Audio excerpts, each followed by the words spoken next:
నమస్తే, welcome to reporters time. నేను రాజశేఖర్. ప్రాంతం ఏదైనా, అంశం ఏదైనా, ఇష్యూ ఏదైనా, పార్టీ ఏదైనా దానిపై సమగ్ర సమాచారం అందించడానికి మా ప్రతినిధులందరూ సిద్ధంగా ఉన్నారు. ముందుగా మనం నిజామాబాద్ వెళ్దాం. అక్కడ మా ప్రతినిధి నవీన్ మనకి అందుబాటులో ఉన్నారు. ప్రధానంగా నిజామాబాద్కు సంబంధించి నిజామాబాద్ పార్లమెంటు నియోజకవర్గంపై బీఆర్ఎస్ పార్టీ ప్రత్యేకంగా శ్రద్ధ పెట్టినట్లు తెలుస్తుంది. అసెంబ్లీ ఎన్నికల ఫలితాలతో పార్లమెంట్ ఎన్నికలపై వ్యూహాత్మకంగా ముందుకెళ్లే ప్రయత్నం చేస్తుంది బీఆర్ఎస్ పార్టీ. ఇక ఈ నేపథ్యంలోనే పెను మార్పులు తీసుకొచ్చింది. జిల్లా అధ్యక్షుని మార్చే యోచనలో కూడా ఉన్నట్లు మనకు తెలుస్తూ ఉంది. ఇక మాజీ మంత్రి వేముల ప్రశాంత్ రెడ్డిని అధ్యక్ష బాధ్యతలు అప్పగించే ప్రయత్నాలు కూడా జరుగుతున్నట్లు మనకు సమాచారం అవుతుంది. దీనికి సంబంధించి పూర్తి అప్డేట్స్ అందిస్తారు. ఎస్ నవీన్, చెప్పండి. Thank you Rajasekhar. నిజామాబాద్ జిల్లాలో అసెంబ్లీ ఎన్నికల తర్వాత తేరుకున్నటువంటి బీఆర్ఎస్ పార్టీ దిద్దుబాటు చర్యలను చేపట్టింది. ముఖ్యంగా ఇటు మొన్న జరిగినటువంటి అసెంబ్లీ ఎన్నికల్లో ఘోర పరాజయం చెందినటువంటి బీఆర్ఎస్ పార్టీ ఈ ఫలితాలు ఇటు పార్లమెంట్ ఎన్నికల్లో పడకుండా ఉండేందుకు కూడా ముందు జాగ్రత్తగా కొన్ని చర్యలు కూడా చేపట్టింది.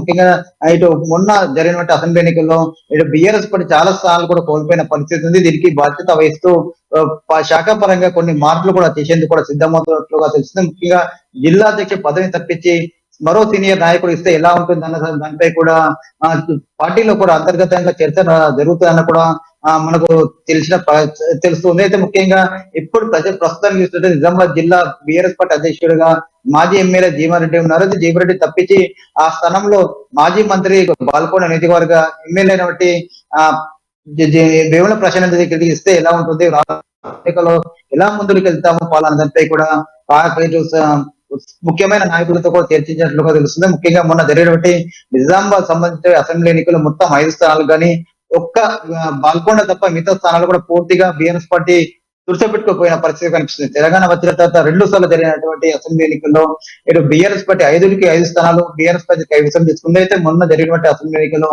కేవలం ఒక బాల్కొండ నియోజకవర్గంలోనే వేముల ప్రశాంత్ రెడ్డి గెలిచారు. అయితే అక్కడ వేముల ప్రశాంత్ రెడ్డి కూడా అతి తక్కువ మంత్రి ఉన్నప్పటికీ కూడా అతి తక్కువ మెజార్టీతో గెలవడం, అది గెలిచి ఓడినట్లే కూడా అని కూడా అక్కడ ప్రజలు చెప్తున్న పరిస్థితి కనిపిస్తుంది. అక్కడ కాంగ్రెస్ పార్టీ తరఫున బరిలో ఉన్నటువంటి ముత్యాల సుంగిరెడ్డి కూడా ఎక్కువ ఓట్లు అయితే అతి తక్కువ మెజార్టీతో వేముల ప్రశాంత్ రెడ్డి గెలిచాడు. అయితే పూర్తిగా నియోజకవర్గంలో ఇటు నిజామాబాద్ జిల్లాలో పూర్తిగా కాంగ్రెస్ ఇటు బీఆర్ఎస్ పార్టీ తుడిచిపెట్టుకోపోతుంది. అయితే ఈ ఫలితాలు రానున్న పార్లమెంట్ ఎన్నికల్లో పడకుండా ఉండేందుకు కూడా పార్టీలో మార్పు చేసేందుకు కూడా ఇటు బీఆర్ఎస్ పార్టీ సిద్ధమైనట్లు తెలిసింది. ఈ రోజు హైదరాబాద్ లో నిజామాబాద్ పార్లమెంట్ స్థాయి సమావేశం ఏర్పాటు చేస్తారు. ఈ సమావేశంలో పూర్తిగా ఇటు జిల్లా అధ్యక్ష మారుస్తే ఎలా ఉంటుందంపై కూడా చర్చ జరిగే అవకాశం ఉన్నట్లుగా తెలుస్తుంది. ముఖ్యంగా నిజామాబాద్ జిల్లాలో పూర్తిగా ఇటు కేవలం బాల్కొండ నియోజకవర్గంలో మాజీ మంత్రి వేముల ప్రశాంత్ గెలిచారు. అయితే అతనికి అధ్యక్ష పదవి ఇటు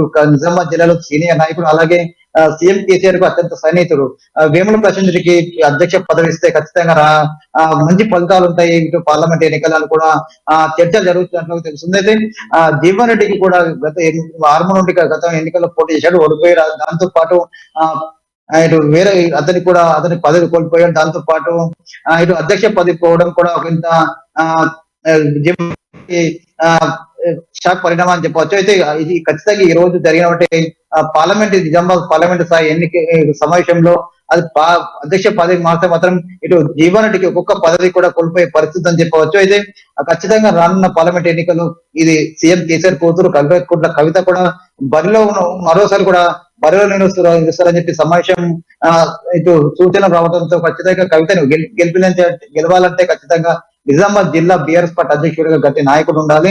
ఖచ్చితంగా వేముల ప్రశాంత్ రెడ్డి అయితేనే ఇక్కడ పార్టీ కూడా అన్ని వర్గాలను కూడా కలుపుకోపోతాడు. ముఖ్యంగా ఇటు ఎవరైతే వివిధ నియోజకవర్గంలో ముఖ్యమైన నాయకులు ఉన్నారో వాళ్ళని కలుపుకొని ఇటు బీఆర్ఎస్ పెట్టే గెలుపు కోసం కృషి చేస్తారని చెప్పి కూడా కొందరు కూడా సీఎం కేసీఆర్ కు అలాగే కేటీఆర్ కు చెప్పినట్టుగా తెలుస్తుంది.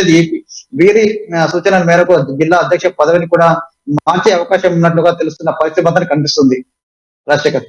ఎస్ నవీన్, ఒకటి వ్యూహాత్మకంగా, ఎందుకంటే అసెంబ్లీలో తిన్నటువంటి దెబ్బను కప్పిపుచ్చుకునేందుకు, ప్రజలు ప్రసన్నం చేసుకునేందుకు బీఆర్ఎస్ పార్టీ వెళుతున్నటువంటి పరిస్థితి. ప్రధానంగా ఎంపీ ఎలక్షన్కి సంబంధించి పార్లమెంట్ ఎలక్షన్ నేపథ్యంలో ఇక్కడ మార్పులు మనకు చూసుకుంటే ఈ 2-3 రోజుల్లో ఒక ప్రకటన వచ్చే అవకాశం కనిపిస్తుందా వేముల ప్రశాంత్ రెడ్డికి సంబంధించి? అలాగే మరికొన్ని పదవుల్లో మార్పులు, అంటే వ్యక్తులు మార్చే అవకాశం ఏమైనా బీఆర్ఎస్ పార్టీకి సంబంధించి కనిపిస్తా ఉందా?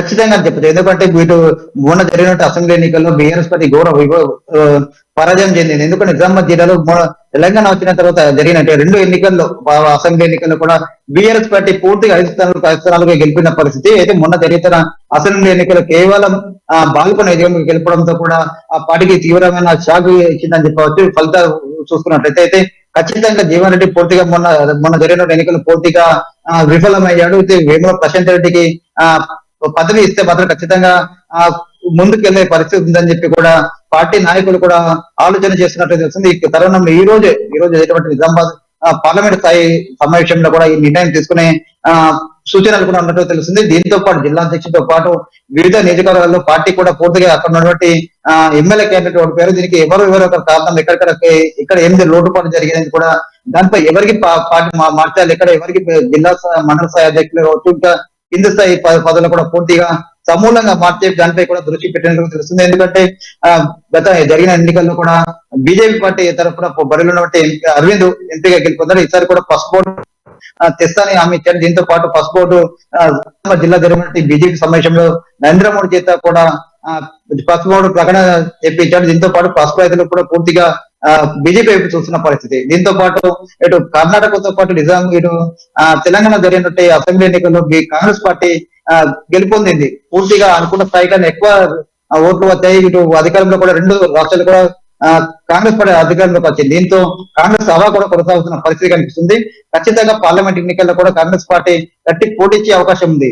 బడా నాయకులు కూడా దిగే అవకాశం ఉందని తెలుస్తుంది. అయితే రెండు బలమైన నాయకులు ఢీకొనంటే ఖచ్చితంగా జిల్లా అధ్యక్షుడితో పాటు కింది స్థాయి ఎవరైతే పదవులు ఉన్నాయో వారందరికీ కూడా బలమైన నాయకులు ఉంటాయని తప్ప బీఆర్ఎస్ పార్టీ అభ్యర్థి గెలిచే అవకాశాలు ఉన్నాయని చెప్పి కూడా అధిష్టానం ఆలోచించడం తెలుస్తుంది. ఈ వైపు కూడా చర్యలు రానున్న జిల్లా అధ్యక్షుడితో పాటు మరికొన్ని రోజుల్లో కూడా కింది స్థాయి పదవులు ఎవరైతే పదవులు ఉన్నారో వారిని కూడా పూర్తిగా మార్చే అవకాశం ఉందని కూడా చెప్పవచ్చు. రాజశేఖర్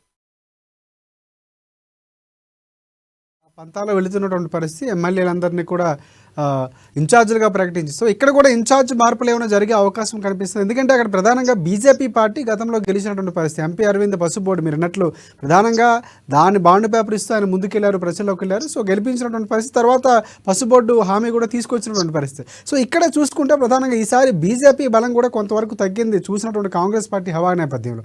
సో ఈసారి వ్యూహాత్మకంగా బీఆర్ఎస్ పార్టీ వ్యవహరించకపోతే మళ్ళీ గడ్డుకాలం వచ్చే అవకాశం కనిపిస్తుంది అన్నటువంటి నేపథ్యం కనిపిస్తూ ఉంది. సో ఈసారి పూర్తి స్థాయిలో చూసుకుంటే బీఆర్ఎస్ పార్టీ కానీ బీజేపీ పార్టీ కానీ ఒకటే అన్నటువంటి ఒక కోణం కూడా ఉంది. సో ఆ ప్రభావం ఎంతవరకు ఉండే అవకాశం కనిపిస్తుంది? ఆ నేపథ్యంలోనే మార్పులు చేర్పులు జరుగుతున్నాయి, బీజేపీ పార్టీ కూడా మార్చే అవకాశం ఉంది అనుకోవచ్చా? ఖచ్చితంగా అనుకోవచ్చు. ఎందుకంటే ఇక మొన్న జరిగినట్టు అసెంబ్లీ ఎన్నికల్లో కూడా పూర్తిగా ఇటు బీఆర్ఎస్ పార్టీ బీజేపీ పార్టీ రెండు ఒకటే అని చెప్పి కూడా కాంగ్రెస్ పార్టీ ప్రజలకు వెళ్ళింది. ప్రజలు కూడా విశ్వసించారు. బీఆర్ఎస్ పార్టీ కోటేసిన బీజేపీ కోటేసినట్లే, బీజేపీకి ఓటేసిన బీఆర్ఎస్ పార్టీకి ఓటేసినట్లే కూడా ప్రజలు నమ్మిన పరిస్థితి కనిపిస్తుంది. ఎందుకంటే ఈ ఎమ్మెల్సీ కవిత ఉన్నటువంటి లిక్కర్ కేసులో కూడా అరెస్ట్ చేస్తాం, మీకు అరెస్ట్ చేస్తాం చెప్తున్నప్పటికీ ఇంతవరకు కూడా అరెస్ట్ చేయని పరిస్థితి. ఈ నినాదాన్ని కూడా ఇంతవరకు కవితను కూడా అరెస్ట్ చేయకపోవడం చూస్తుంటే ఇటు రెండు పార్టీలు ఒకటే అని చెప్పి కూడా కాంగ్రెస్ పార్టీ ప్రజల్లోకి తీసుకెళ్లింది. దీన్ని కూడా ప్రజలు నమ్మారు. దీంతో నమ్మినట్టు ప్రజలు కూడా కాంగ్రెస్ వైపు చూస్తున్న పరిస్థితి కనిపిస్తుంది.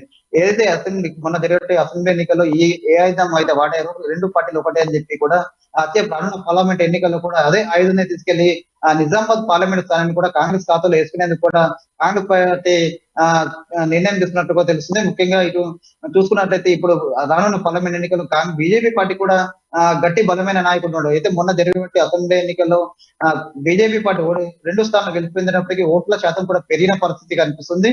అయితే మరోవైపు కూడా పసుపు ఓటు కూడా ప్రధానమంత్రి నరేంద్ర మోడీ నోటా వినిపించడంతో ప్రకటన చెప్పించడంతో కూడా చాలా మంది నిజామాబాద్ జిల్లా చెందినటువంటి 3 నియోజకవర్గాలకు చెందినటువంటి పసుపు రైతులు కూడా బీజేపీ వైపు నమ్ముతున్న పరిస్థితి కనిపిస్తుంది.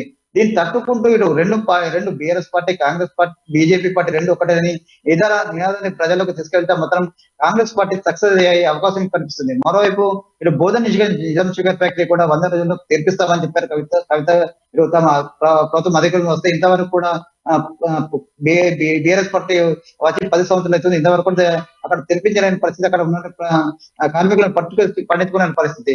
అయితే ఇటు కాంగ్రెస్ పార్టీ అధికారంలోకి వస్తే మొత్తం ఖచ్చితంగా నిజాం షుగర్ ఫ్యాక్టరీని తెరిపిస్తామని దాని పూర్వ వైభవం తీసుకొస్తామని చెప్పి కూడా హామీ ఇచ్చారు. అయితే ఈ ఎన్నికల్లో ఇప్పుడు వచ్చే పార్లమెంట్ ఎన్నికల్లో కూడా ఖచ్చితంగా దీనిపై కూడా ఇటు కాంగ్రెస్ పార్టీ కట్టుబడి ఉంటే మాత్రం ఖచ్చితంగా ఇటు చాలా మంది కూడా ఇటు నిజామాబాద్ చెందిన పార్లమెంట్ ఓటర్లు కూడా కాంగ్రెస్ వైపు చూస్తున్న పరిస్థితి మాత్రం ఖచ్చితంగా ఉండే పరిస్థితి ఉంటుంది. అయితే ముఖ్యంగా చూస్తున్నట్లయితే రానున్న పార్లమెంట్ ఎన్నికల్లో బీజేపీ ఇటు కాంగ్రెస్ మధ్యనే గట్టి పోటీ ప్రధానంగా ఉండే అవకాశం ఉందని కూడా చెప్పే అవకాశం ఉందని చెప్పవచ్చు Rajasekhar. Thanks for updates Naveen. Next మనం భద్రాద్రి కొత్తగూడెం వెళ్దాం. అక్కడ మా ప్రతినిధి శ్రీనివాసరావు మనకు అందుబాటులో ఉన్నారు. సో 2 వారాల తర్వాత కొత్తగూడెం కలెక్టర్ కార్యాలయంలో ప్రజావాణి కార్యక్రమం నిర్వహించారు. వివిధ ప్రాంతాల నుంచి ప్రజావానికి అర్జీదారులు పోటెత్తినటువంటి పరిస్థితి కనిపిస్తుంది. ఇక కలెక్టర్ ప్రియాంకాల ప్రజల నుంచి దరఖాస్తులు స్వీకరించారు. సమస్యల పరిష్కారానికి చేపట్టాలని కూడా అధికారులకి ఆమె ఆదేశాలు జారీ చేసినటువంటి పరిస్థితి. సంబంధించి పూర్తి అప్డేట్స్ చెప్పండి శ్రీనివాసరావు.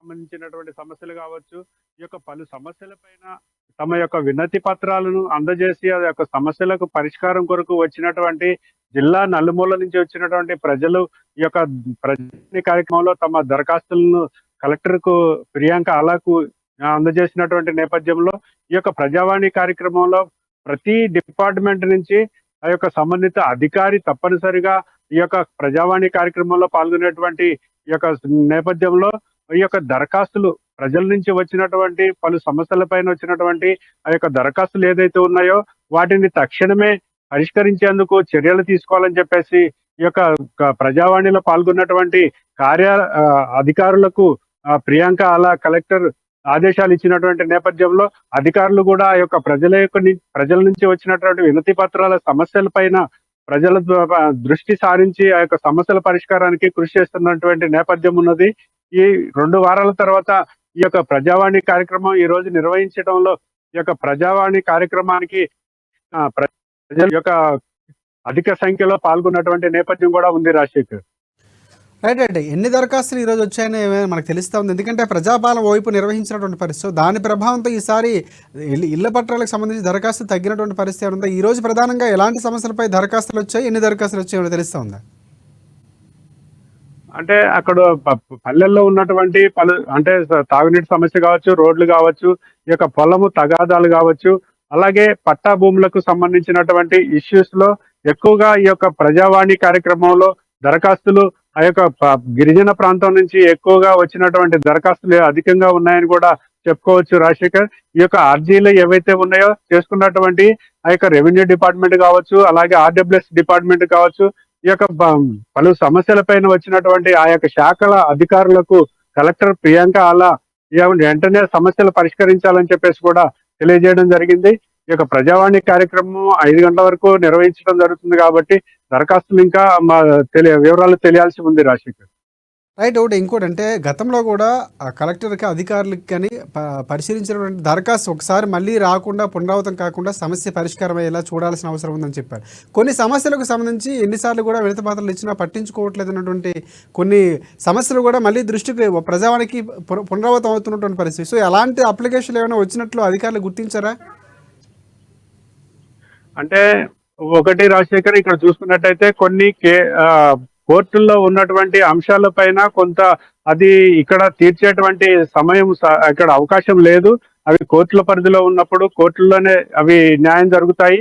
కానీ అలాంటివి కొంతమంది తెలియక ఇక్కడ ప్రజావాణి కార్యక్రమాల్లో కూడా ఫిర్యాదులు చేస్తున్నట్టుగా కూడా పబ్లిక్ నుంచి సమాచారం అందుతుంది. ఈ నేపథ్యంలోనే అంటే అక్కడ ఉన్నటువంటి పరిస్థితిని అక్కడ సమస్యని బట్టి ఈ యొక్క పరిష్కారం అనేది తప్పకుండా ఈ కలెక్టర్ ప్రియాంక అలా వచ్చిన తర్వాత అలాంటివి పెండింగ్ లో ఉన్న కేసులు చాలా అరుదుగా కనిపిస్తున్నాయి. కేసులు తక్షణమే పరిష్కారంలో ఈ యొక్క జిల్లా అధికారులు అందరూ కూడా పూర్తి స్థాయిలో పరిష్కరించేందుకు ప్రయత్నాలు చేస్తున్నారు Rajashekar. Thanks for updates Srinivasarao. Next మనం ఆదిలాబాద్ వెళ్దాం. అక్కడ మా ప్రతినిధి జోషి మనకి అందుబాటులో ఉన్నారు. ప్రధానంగా చూసుకుంటే ఆదిలాబాద్లో ఇథనాల్ ఫ్యాక్టరీపై రాజకీయం బగ్గుమన్నటువంటి పరిస్థితి కనిపిస్తుంది. రైతుల పక్షాన పోరాటం చేస్తామని చెప్పి మాజీ మంత్రి ఎవరైతే ఉన్నారో ఇంద్రకరణ్ రెడ్డి వచ్చినటువంటి పరిస్థితి కనిపిస్తుంది. సో మాజీ మంత్రి ప్రకటనపై స్థానికుల నుంచి భిన్నాభిప్రాయాలు వ్యక్తమవుతున్నాయి.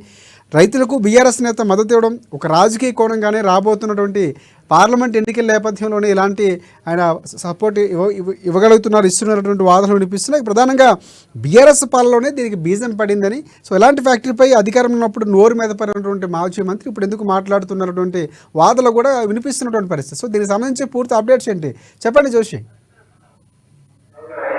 Good evening Rajashekar. నిర్మల్ జిల్లాలో పూర్తిగా ఇథనాల్ ఫ్యాక్టరీకి సంబంధించినటువంటి మంటలు రాజకీయ రంగు పులుపుతున్నట్టుగా తెలుస్తోంది. అయితే గత కొద్ది నెలల క్రితమే ఈ యొక్క ఫ్యాక్టరీకి సంబంధించినటువంటి అంకురాపణ అంటే బీజం పడ్డప్పటికి కూడా అప్పట్లో అధికారంలో ఉన్నటువంటి అంటే అధికార పక్షంలో మంత్రిగా ఉన్నటువంటి నిర్మల్ శాసనసభ్యులు మంత్రి ఇంద్రకరణ్ రెడ్డి దీనిపైన ఎప్పుడు కూడా నోరు మెదపనటువంటి వైనము. అయితే తాజాగా ఇప్పుడు కొద్ది రోజుల నుండి ఇక్కడ దిలావర్పూర్ మండలము గుండంపల్లి సమీపంలో ఇథనాల్ ఫ్యాక్టరీ ఏర్పాటును వ్యతిరేకిస్తూ స్థానిక రైతులందరూ కూడా వరుసగా దశల వారీగా ఆందోళన బాట పట్టడం జరిగింది. దీంట్లో భాగంగా పలుమార్లు వాళ్ళు ఆందోళనలకు కూరుకోవడము, రాస్తారోకోలు చేయడము, అలాగే కొద్ది రోజుల క్రితం చూసినట్లయితే ఏకంగా ఒక వాహనానికి కూడా నిప్పుపెట్టినటువంటి అంశంగా మారినటువంటి పరిస్థితి. అయితే తాజాగా ఈ రోజు ఈ యొక్క అంశం పైన మాజీ మంత్రి బీఆర్ఎస్ కు చెందినటువంటి అల్లోల ఇంద్రకరణ్ రెడ్డి దీనిపైన స్పందిస్తూ ఇథనాల్ ఫ్యాక్టరీకి సంబంధించినటువంటి చర్యలను ప్రభుత్వం విరమించుకోవాలని చెప్పి, అలాగే రైతుల పైన నమోదు చేసినటువంటి ఏవైతే కేసులు ఉన్నాయో వాళ్ళు ఆ కేసులను కూడా ఉపసంహరించుకోవాలి అని డిమాండ్ చేస్తూనే, ఒకవేళ ఈ యొక్క ఇథనాల్ ఫ్యాక్టరీకి సంబంధించినటువంటి విషయంలో ప్రభుత్వం నుండి ఎటువంటి స్పందన రానట్లయితే రైతుల పక్షాన తాము పోరాటాలకు కూడా సిద్ధమనేటటువంటి ఒక ఏదైతే ప్రకటన వ్యాఖ్యలు చేయడం జరిగిందో దానిపైన ఇటు దిలావర్పూరే కాకుండా పూర్తిగా నిర్మల్ ఉమ్మడి ఆదిలాబాద్ జిల్లా వ్యాప్తంగా కూడా భిన్నమైనటువంటి అభిప్రాయాలు వ్యక్తమవుతున్నటువంటి పరిస్థితి. అంటే టిఆర్ఎస్ పాలనలో ఉన్నప్పటి సందర్భంలోనే మొదలైనటువంటి యొక్క ఫ్యాక్టరీ పైన అప్పుడెప్పుడూ స్పందించినటువంటి మాజీ మంత్రిగా ఉన్నటువంటి అమాత్య పదవిలో కొనసాగుతున్నటువంటి ఇంద్రకరణ్ రెడ్డి ఇప్పుడు పదవి పోయిన తర్వాత అంటే తాను ఓటమి చెందడమే కాకుండా రాష్ట్రంలో బీఆర్ఎస్ సర్కారు పోయిన తర్వాత ఇప్పుడు ఏకంగా రైతుల పక్షపాతిగా మాట్లాడటము అనేటటువంటిది కొంత ఒక రకమైన అభిప్రాయం తెలుస్తోంది. అయితే ఏదేమైనప్పటికీ కూడా ఓటమి చెందిన తర్వాత ఇంతవరకు ఎప్పుడూ కూడా ప్రజాక్షేత్రంలోకి వెళ్ళనటువంటి మాజీ మంత్రి ఇంద్రకరణ్ రెడ్డి తాజాగా ఈ యొక్క ఘటనతో ప్రజాక్షేత్రంలోకి వెళ్ళాలి, దీన్ని తనకు అనుకూలంగా రాజకీయంగా మలుచుకోవాలన్నటువంటి యోచనతో ఉన్నారా అనేటటువంటి ప్రశ్నలు కూడా వ్యక్తమవుతున్నటువంటి పరిస్థితి. ఏదేమైనప్పటికీ కూడా ఈ కారణంగా తమకు సంబంధించినటువంటి వందల వేలాది ఎకరాల పంట పొలాలు పూర్తిగా కలుషితమవుతాయి, భూగర్భ జలాలు కూడా కలుషితం అవడమే కాకుండా పూర్తిగా సాగుకు యోగ్యంగా లేకుండా ఈ యొక్క ప్రాంతం పూర్తిగా నిర్వీర్యం అవుతుంది అన్నటువంటి ఆందోళన స్థానికంగా వ్యక్తమవుతున్నటువంటి నేపథ్యంలో కాంగ్రెస్ పార్టీకి సంబంధించినటువంటి పాలకులు దీనిపైన ఎటువంటి చర్యలు చేపట్టనటువంటి పరిస్థితి. కానీ స్థానికంగా వ్యక్తమవుతున్నటువంటి నిరసనలు ఆందోళన నేపథ్యంలో మాజీ మంత్రి వ్యాఖ్యలు ఏవైతే ఉన్నాయో ఇది పూర్తిగా ద్వంద్వ వైఖరికి దర్పణం పట్టేటటువంటి కోణంలోనే ఉన్నాయనేటటువంటి అభిప్రాయాలు మాత్రం సర్వత్రా వ్యక్తమవుతున్నటువంటి పరిస్థితి. రాజశేఖర్, ప్రధానంగా ఇప్పుడిప్పుడే కాంగ్రెస్ ప్రభుత్వం 30 రోజుల పాలన పూర్తయింది, ఇప్పుడే గాలిలో పడి ముందుకు వెళుతున్నటువంటి పరిస్థితి. పూర్తి స్థాయి ఇంకా గత సమస్యలపై ఇంకా దృష్టి సారించినటువంటి పరిస్థితులు చాలా వరకు కనిపిస్తున్నాయి, సమయం తక్కువ కాబట్టి.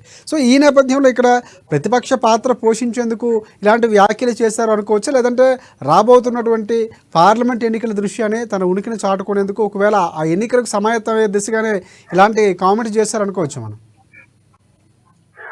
తప్పకుండా రాజశేఖర్, ఒకవైపు నియోజకవర్గంలో అల్లోల ఇంద్రకరణ్ రెడ్డి ఓటమి చెందటం, అలాగే రాష్ట్రంలో ఆ పార్టీ ప్రభుత్వం వచ్చినటువంటి నేపథ్యం. అయితే రాబోయే అతి సమీప కాలంలోనే పార్లమెంట్ ఎన్నికలు అలాగే స్థానిక సంస్థల ఎన్నికలు కూడా ఉన్నటువంటి నేపథ్యంలో ఇంతకాలం మౌనంగా ఉన్నటువంటి మాజీ మంత్రి ఇంద్రకరణ్ రెడ్డి ఇథనాల్ ఫ్యాక్టరీకి సంబంధించినటువంటి అంశంతో రాజకీయానికి తెరలేపినట్లుగానైతే స్థానికంగా వ్యక్తమవుతున్నటువంటి అభిప్రాయాల ప్రకారంగా పూర్తిగా స్పష్టంగా తెలుస్తుంది.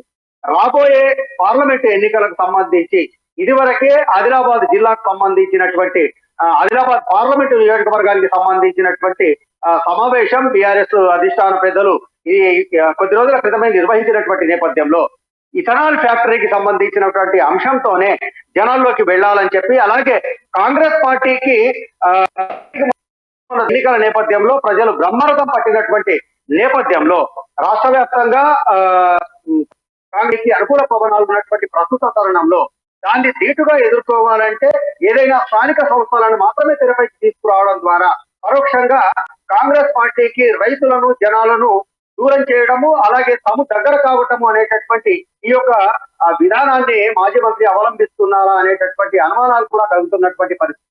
ఏదేమైనప్పటికీ కూడా జనాలందరికీ ఇక్కడ ఒక విషయం స్పష్టంగా ఉన్నటువంటి పరిస్థితి ఏంటంటే, మొన్నటి వరకు అధికారంలో ఉన్నప్పటికీ కూడా ఎప్పుడూ రైతుల పక్షం వహించినటువంటి మాజీ అమాత్యుడు ఏకంగా ఇప్పుడు రైతుల పక్షపాతిగా వ్యాఖ్యానించడము అనేటటువంటిది జనాల్లో కొంత ఒక రకమైనటువంటి అభిప్రాయానికి దారితీస్తున్నట్టుగా తెలుస్తోంది. స్పష్టంగా వాళ్లకు రాబోయే రోజుల్లో దీనిపైన స్పష్టత వచ్చేటటువంటి అవకాశాలు కూడా ఉన్నాయి. ఎందుకంటే ఓటర్లందరూ కూడా చైతన్యవంతమైనటువంటి ప్రస్తుత తరుణంలో కాంగ్రెస్ పార్టీకి ఇథనాల్ ఫ్యాక్టరీతో ఏర్పాటులో ఎటువంటి ప్రమేయం కానీ ఇంతవరకు ఎటువంటి ప్రకటన కానీ రానటువంటి నేపథ్యంలో అది బీఆర్ఎస్ హయాంలోనే అంకురార్పణ జరిగినటువంటి ఫ్యాక్టరీగా స్థానిక జనాలందరూ గుర్తిస్తున్నటువంటి నేపథ్యంలో మాజీ మంత్రి అంతరార్థం ఏంటి, దానికి సంబంధించినటువంటి రాజకీయ కోణం ఏంటి అనేటటువంటిది జనాలకు స్పష్టంగా తెలిసేటటువంటి అవకాశాలు క్లియర్ గా ఉన్నాయి. ఏదేమైనప్పటికీ కూడా పార్లమెంట్ ఎన్నికలకు సంబంధించినటువంటి సమాయత్త రాజకీయాల్లో భాగంగానే మాజీ మంత్రులు ఈ విధమైనటువంటి వ్యాఖ్యలు చేశారు అని స్పష్టంగా తెలుస్తుంది. రాజశేఖర్, ఇప్పుడు ఉన్నటువంటి ప్రతిపక్ష పాత్ర పోషిస్తున్నటువంటి అల్లవల్లి ఇంద్రకరణ్ ఎవరైతే ఉన్నారో ఆయన ఇప్పుడు చేస్తున్నటువంటి కామెంట్స్ అంటే గత ప్రభుత్వంలో పడినటువంటిది వాళ్ళ ప్రభుత్వంలో పడింది. సో ఇప్పుడు ప్రజల పక్షాన ఉన్నటువంటి పరిస్థితి, రైతులు అక్కడ ఉన్నటువంటి వాళ్ళు ఆదరించే అవకాశం కనిపిస్తుందా, ప్రజలు ఉద్యమంగా వెళ్తున్నటువంటి పరిస్థితి, సో ఆదరించే అవకాశం కనిపిస్తుంది. ఇంకొక యాంగిల్లో చూసుకుంటే ఇక్కడ ఈ నేపథ్యంలో ఇక్కడ ఖచ్చితంగా కాంగ్రెస్ పార్టీ స్పందించాల్సిన అవసరం ఉంది. సో లెక్కపత్రంతో, ఎందుకంటే ఏదైతే గత ప్రభుత్వంలో మీ ప్రభుత్వంలో జరిగిందన్నటువంటి మాట ఖచ్చితంగా ఇప్పుడు ఉన్నటువంటి అధికార పార్టీ నుంచి వినిపించవచ్చు. సో ఏమైనా స్పందించే అవకాశం కనిపిస్తుంది 2-3 రోజుల్లో?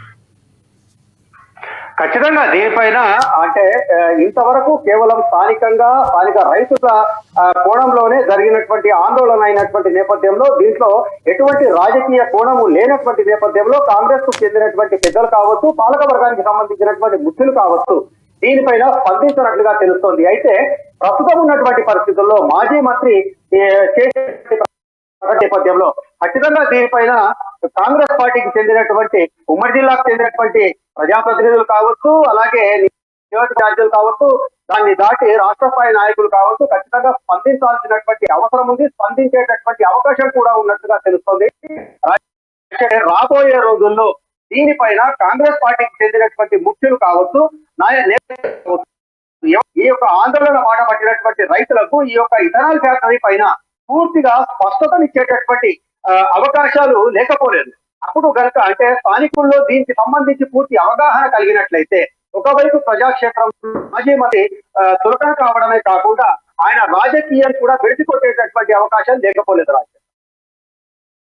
Thanks for updates Joshi. Next మనం మెదక్ వెళ్తాం. మెదక్లో మా ప్రతినిధి సునీల్ మనకు అందుబాటులో ఉన్నారు. ప్రధానంగా చూసుకుంటే పార్లమెంట్ ఎన్నికలకు కాంగ్రెస్ పార్టీ సిద్ధమవుతుంది. ఇప్పటికే దానికి సంబంధించి ఇన్ఛార్జీల పర్యటన వైపు చేసినటువంటి పరిస్థితి. మెదక్ పార్లమెంట్ నియోజకవర్గం కోఆర్డినేటర్గా మంత్రి దామోదర రాజనరసింహకి బాధ్యతలు అప్పగించింది. ఇక మొదటి స్థానాన్ని సొంతం చేసుకున్న దిశగా మంత్రి ఇప్పుడే ఆ దిశగా కసరత్తు చేస్తున్నట్టు మనకు తెలుస్తుంది. సో ఆయన వ్యూహం ఎలా ఉంది, దానికి సంబంధించి పూర్తి అప్డేట్స్ ఏంటి సునీల్ చెప్పండి.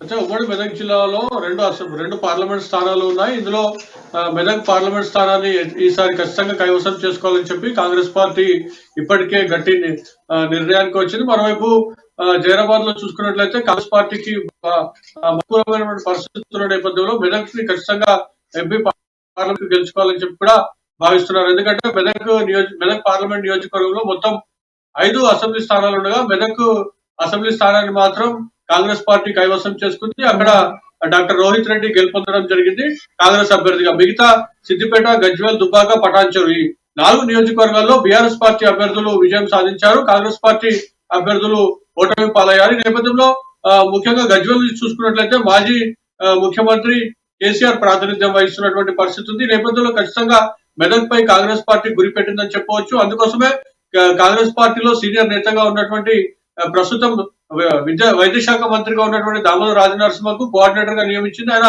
ఉమ్మడి మెదక్ జిల్లాలో సీనియర్ నాయకులుగా ఉన్నారు. గతంలో కూడా ఆయన 2014 వరకు ఉమ్మడి ఆంధ్రప్రదేశ్ కు ఉప ముఖ్యమంత్రిగా కూడా సేవలు అందించినటువంటి పరిస్థితుల నేపథ్యంలో ఖచ్చితంగా మెదక్ పార్లమెంట్ స్థానాన్ని గెలుపొందించుకునేందుకు, ఖచ్చితంగా స్థానాన్ని గెలిచేందుకు కూడా కాంగ్రెస్ పార్టీ వ్యూహాలు పడుతుందని చెప్పవచ్చు. అయితే అభ్యర్థి ఎవరనే విషయం తెలియకపోయినప్పటికీ కూడా ఇప్పటి నుంచే స్థానిక కాంగ్రెస్ నాయకులతో మాట్లాడడం, అక్కడ ఉన్నటువంటి సమస్యలు, అదేవిధంగా కాంగ్రెస్ లో ఉన్నటువంటి గ్రూపు తగాదాలు ఏమైనా ఉంటే వాటిని పరిష్కరించడం, అక్కడ నాయకత్వాన్ని బలోపేతం చేయడం, ముఖ్యంగా స్థానికంగా ఉన్నటువంటి బీఆర్ఎస్ ఎమ్మెల్యేలకు ఉన్నటువంటి వ్యతిరేకత, స్థానిక సమస్యలు, అదేవిధంగా రైతులు ఉన్నటువంటి సమస్యలు, ఇట్లా అనేక సమస్యలు కూడా వాళ్ళందరూ పరిశీలించే పరిష్కారమయ్యే అంశాలు ఉంటే వెంటనే పరిష్కరించేందుకు కూడా కృషి చేస్తున్నటువంటి నేపథ్యంలో మెదక్ స్థానంపై ప్రత్యేకంగా గురిపెట్టారని చెప్పవచ్చు. ఎందుకంటే ఉమ్మడి మెదక్ జిల్లాలో జైరాబాద్ పార్లమెంట్ స్థానం ఉన్నప్పటికీ కూడా జైరాబాద్ పార్లమెంట్ స్థానంలో ఖచ్చితంగా కాంగ్రెస్ పార్టీ అభ్యర్థులు గెలుపొందినటువంటి పరిస్థితి ఉంది.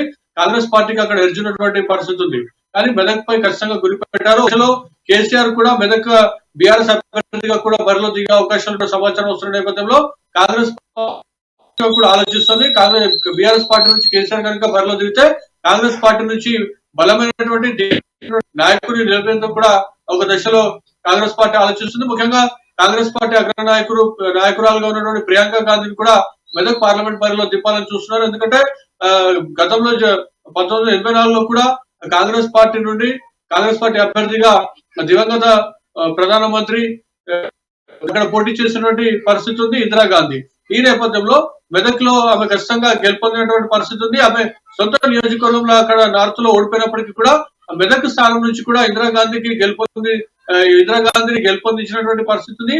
ఓటర్లకు ఖచ్చితంగా ఇందిరాగాంధీ గతంలో చేసినటువంటి సేవలు, ముఖ్యంగా ఉమ్మడి మెదక్ జిల్లాకు ఆమె ఇక్కడ మెదక్ ఎంపీగా గెలిచినాక అనేక కేంద్ర పరిశ్రమలు కూడా తీసుకొచ్చినటువంటి పరిస్థితి ఉంది. ఈ నేపథ్యంలో ఖచ్చితంగా ఈసారి మెదక్ స్థానం నుంచి కీలకమైనటువంటి నాయకత్వాన్ని బరిలో దింపాలని భావిస్తున్న నేపథ్యంలో మంత్రిగా ఉన్నటువంటి రాజనరసింహ అక్కడ కోఆర్డినేటర్ గా నియమించిందంటే కాంగ్రెస్ పార్టీ ఈసారి ఖచ్చితంగా ఎంపీ స్థానాన్ని గెలుపొందించుకునేందుకు కూడా కృషి చేస్తుంది. అదేవిధంగా తీవ్రమైనటువంటి ఆలోచన, అదేవిధంగా ఇప్పటికే ముఖ్య నాయకులతో కూడా ఒక దశలో మంత్రి దామోదర పరిధిలో ఉన్నటువంటి నాయకులతో, కాంగ్రెస్ పార్టీ నాయకులతో ఇప్పటికే 2 దఫాల చర్చలు నిర్వహించడం జరిగింది సంగారెడ్డిలోని దామోదర రాజనరసింహ నివాసంలో. మరోవైపు త్వరలో ఆయన మెదక్ పార్లమెంట్ పరిధిలో ఉన్నటువంటి అన్ని అసెంబ్లీ కేంద్రాల్లో కూడా సభలు సమావేశాలు నిర్వహించేందుకు కూడా కాంగ్రెస్ పార్టీ ఇప్పటికే సిద్ధమైంది. ఆ విధమైనటువంటి రోడ్ మ్యాప్ ని కూడా ఇప్పటికే మంత్రికి ఇచ్చినటువంటి పరిస్థితి ఉంది అని సమాచారం అందుతోంది. అయితే ఖచ్చితంగా కాంగ్రెస్ పార్టీ మెదక్ స్థానాన్ని గెలుపొందించుకుంటే జైరాబాద్ స్థానం కూడా ఈ సునాయాసంగా గెలిచే అవకాశం ఉంటుంది. మెదక్ నుంచి కీలకమైనటువంటి నేతను నిలబెడితే అదేవిధంగా రాష్ట్ర స్థాయిలో కూడా ఇంపాక్ట్ ఉంటుంది. ఇప్పుడు మెదక్ పార్లమెంట్ స్థానం నుంచి ప్రియాంక గాంధీ కనుక బరిలో దిగితే ఆ ఇంపాక్ట్ అంతా తెలంగాణ రాష్ట్రంలో ఉంటుంది. రాష్ట్రంలో ఉన్నటువంటి పార్లమెంట్ స్థానాలు ఈజీగా కైవసం చేసుకోవచ్చు అని చెప్పి కూడా భావిస్తుంది. వాటన్నిటికీ మూలంగా మెదక్ పార్లమెంట్ స్థానాన్ని కాంగ్రెస్ పార్టీ కీలకంగా భావిస్తున్నటువంటి పరిస్థితి. ఎందుకంటే గతంలో ఇందిరాగాంధీకి పట్టం కట్టినటువంటి పరిస్థితి మెదక్ నియోజకవర్గంలో ఉంది. కాబట్టి మెదక్ లో ఖచ్చితంగా కాంగ్రెస్ పార్టీకి గట్టి పట్టు ఉండేది. 2014 తర్వాత అంత సడలిపోయినటువంటి పరిస్థితి ఉంది. ముఖ్యమంత్రి కేసీఆర్ గజ్వేల్ నుంచి ఆయన ప్రాతినిధ్యం వహించడం, ఇవన్నీ పరిణామాలు చూసుకున్నట్లయితే కానీ ప్రస్తుతం వాటన్నిటిని చెక్ పెడుతూ ఖచ్చితంగా మెదక్ స్థానాన్ని గెలుపొందించుకోవాలని చెప్పి కూడా భావిస్తున్నటువంటి పరిస్థితి ఉంది రాజశేఖర్. ఎస్ సునీల్, ఇంకోటి ప్రధానంగా అంటే ఇక్కడ ఒక రకంగా చెప్పాలంటే మంత్రికి ఛాలెంజ్ లాంటిది. ఎందుకంటే అక్కడ సిద్దిపేట లాంటి ప్రాంతం హరీష్ రావు ఉన్నారు. సో ఆ ప్రభావం కూడా కొంతవరకు బీఆర్ఎస్ పార్టీ నుంచి ఎదురవుతుంది. సో ఇక్కడ వ్యూహాత్మకంగా వెళ్లాల్సినటువంటి అవసరం కాంగ్రెస్ పార్టీకి ఉంది. కాబట్టి సో పోటీ ఎలా ఉండబోతుంది? అటు నుంచి బీఆర్ఎస్ నుంచి కూడా ఏమైనా గట్టి పోటీ వచ్చే అవకాశం కనిపిస్తుందా? లేదంటే అసెంబ్లీ స్థానాలు కోల్పోయే నేపథ్యంలో ప్రజలు మళ్ళీ ఎంపీ సంబంధించినటువంటి సీట్లలో కూడా కాంగ్రెస్ పార్టీకి ప్రాధాన్యత ఇచ్చే అవకాశం కనిపిస్తూ ఉందా? అయితే మీరు చెప్పినటువంటి పరిస్థితి మనం పరిశీలించినట్టయితే బీఆర్ఎస్ పార్టీకి ఇప్పటివరకు సిద్దిపేట, అదేవిధంగా గజ్వేల్, దుబ్బాక నియోజకవర్గాల్లో మెజార్టీ అయితే తగ్గినటువంటి పరిస్థితి ఉంది అసెంబ్లీ ఎన్నికల్లో. అయితే హరీష్ రావుకు గత 2018 ఎన్నికల్లో 1,20,000 పైగా మెజార్టీ సాధించినప్పటికీ ఇప్పుడు ఆ పరిస్థితి లేదు.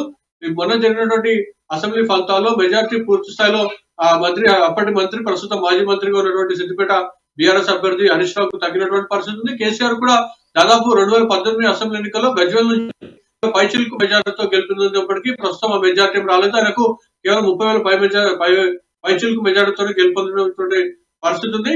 అదేవిధంగా దుబ్బాక నియోజకవర్గంలో చూసుకున్నట్లయితే 18 అసెంబ్లీ ఎన్నికల అనంతరం జరిగినటువంటి ఉప ఎన్నికల్లో అక్కడ సిట్టింగ్ ఎమ్మెల్యే ఉన్నటువంటి సొలిపేట రామలింగారెడ్డి ఆయన మృతి చెందడంతో జరిగిన ఉప ఎన్నికల్లో బీఆర్ఎస్ పార్టీ కాకుండా అక్కడ బీజేపీ పార్టీ నుంచి రఘునందన్ రావు అనూహ్యంగా గెలుపొందడం జరిగింది. కాబట్టి 2018 నుండి గ్రాఫ్ పడిపోతూ వస్తుందని చెప్పి మనం భావించవచ్చు. ప్రస్తుతానికైతే పూర్తి స్థాయిలో ఇంకా గ్రాఫ్ పడిపోయినప్పటికీ కూడా కొంతమేర అక్కడ హరీష్ రావు అదేవిధంగా మాజీ ముఖ్యమంత్రి కేసీఆర్ కొంత బలమైనటువంటి నాయకులు ఉండడం వల్ల అక్కడ 4 నియోజకవర్గాల్లో కూడా బీఆర్ఎస్ పార్టీ గెలుపొందడం జరిగింది కేవలం స్వల్పకాలికమైనటువంటి మెజార్టీతో. కానీ ఖచ్చితంగా ప్రజలంతా కూడా కాంగ్రెస్ వైపు ఉన్నారని చెప్పి కాంగ్రెస్ పార్టీ భావిస్తుంది. అందుకే సీనియర్ నాయకుడుగా ఉన్నటువంటి దామోదర్ రాజనరసింహకి అక్కడ మెదక్ ఇన్ఛార్జ్ బాధ్యతలు అప్పచెప్పింది. మీరు అన్నట్టుగా మంత్రికి కత్తి మీద సాము. ఎందుకంటే ప్రభుత్వం 10 ఏళ్ల తర్వాత ఏర్పడిన తెలంగాణ రాష్ట్రంలో ప్రస్తుతమైన మంత్రిగా ఉన్నారు. కాబట్టి ఖచ్చితంగా ఆయన ఈ స్థానాన్ని గెలుపొందించుకోవాల్సినటువంటి పరిస్థితి ఉంటుంది. కాబట్టి ఖచ్చితంగా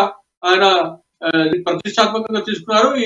ఇటీవల ఆయన మాట్లాడుతూ కూడా ఖచ్చితంగా మెదక్ స్థానాన్ని గెలుపొందించుకుంటామని చెప్పి కూడా ఆయన ధీమా వ్యక్తం చేశారు. కానీ రాబోయే రోజుల్లో కీలకమైనటువంటి నాయకత్వాన్ని అక్కడ దింపి ఖచ్చితంగా ఎన్నికల బరిలో మెదక్ పార్లమెంట్ బరిలో దింపేందుకు కూడా సిద్ధమవుతున్నటువంటి పరిస్థితి ఉంది. Rajasekhar, thanks for updates Sunil. Next మనం నల్గొండ వెళ్దాం. నల్గొండలో మా ప్రతినిధి శ్రీనివాస్ మనకు అందుబాటులో ఉన్నారు. ప్రధానంగా హస్తగతమైంది నల్గొండ మున్సిపాలిటీ. ఇక మున్సిపల్ చైర్మన్ మందడి సైదిరెడ్డిపై అవిశ్వాస తీర్మానం పెట్టినటువంటి పరిస్థితి. కాంగ్రెస్ పార్టీ నెగ్గింది అక్కడ. సో అవిశ్వాసానికి సంబంధించి సైదిరెడ్డిపై దాదాపుగా కాంగ్రెస్ పార్టీ కౌన్సిలర్లు సపోర్ట్గా ఇచ్చినటువంటి పరిస్థితి. 47 మంది కౌన్సిలర్లు అవిశ్వాసానికి మద్దతు తెలిపినటువంటి పరిస్థితి. చైర్మన్ పదవిని కోల్పోయారు మందడి సైదిరెడ్డి. ఇక తాత్కాలిక చైర్మన్గా ప్రస్తుత వైస్ చైర్మన్ అబ్బగోని రమేష్కి పదవీ బాధ్యతలు ఇచ్చినటువంటి పరిస్థితి కనిపిస్తుంది. పూర్తి స్థాయిగా తర్వాత దీనికి సంబంధించి కార్యాచరణ ఉండే అవకాశం కనిపిస్తుంది. సో దీనికి సంబంధించి పూర్తి అప్డేట్స్ ఏంటి శ్రీనివాస్ చెప్పండి.